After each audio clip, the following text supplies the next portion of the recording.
As with all medications, you want to understand and weigh the benefits versus the risks, or side effects, very carefully before choosing to use any. It is also important to recognize that once you start on a medication, you cannot stop abruptly. If you want to stop, you should consult your doctor on how to decrease the dosage gradually. Medications used to treat depression are called antidepressants. There are several different types of antidepressants which patients respond to differently. The very same drug that works wonders for a friend may fail to ease your symptoms. You may need to try a few different medications to find the one that works best for you, with as few side effects as possible. Sometimes a drug combination may be the most effective. It takes from 4 to 8 weeks for antidepressants to ease depression.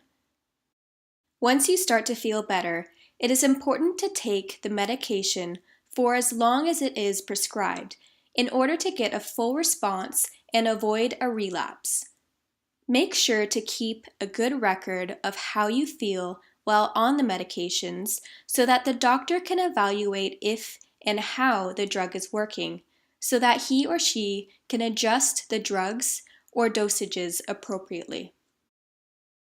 It's important to know that although antidepressants can be safe and effective for some people, they may be risky for others. In some cases, the response can mimic or exaggerate depressive symptoms. They may even cause people to have suicidal thoughts or make suicide attempts. Anyone taking antidepressants should be monitored closely, especially when they first start the treatment with medications. There are some common side effects of antidepressants, such as dry mouth, constipation, trouble urinating, dizziness, daytime drowsiness, trouble sleeping, nausea, agitation, and headaches. Work with health professionals, such as your primary care physician, to manage these side effects. When you want to stop taking these medications, work with your physician to taper off the dosage gradually. Do not stop abruptly, or cold turkey, as the common saying goes. A sudden discontinuation of these medications can have serious withdrawal symptoms, including anxiety, depression, and even suicide.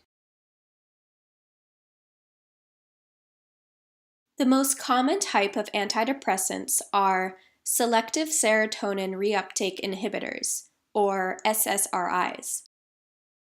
As discussed earlier, serotonin is a special type of chemical messenger, or a neurotransmitter, that nerve cells in your brain use to communicate with each other in order to regulate important functions such as sleep, appetite, and mood. Once the message has been delivered, the serotonin is recycled in a process called reuptake, so that it can be used to deliver another message. Low levels of serotonin in the brain are sometimes associated with depression and anxiety disorders. Therefore, SSRIs work to reduce the symptoms of these mental illnesses by blocking the reuptake process and increasing the availability of serotonin. Common brands of SSRIs include Prozac, Zoloft, Celexa, Paxil, and others. Other classes of antidepressant medications either alter the amount of chemical messengers, or neurotransmitters we discussed earlier, or change the brain's sensitivity to them by altering the number of receptors. They include monoamine oxidase inhibitors, tricyclic antidepressants, mood stabilizers, antipsychotics, and anti-anxiety medications.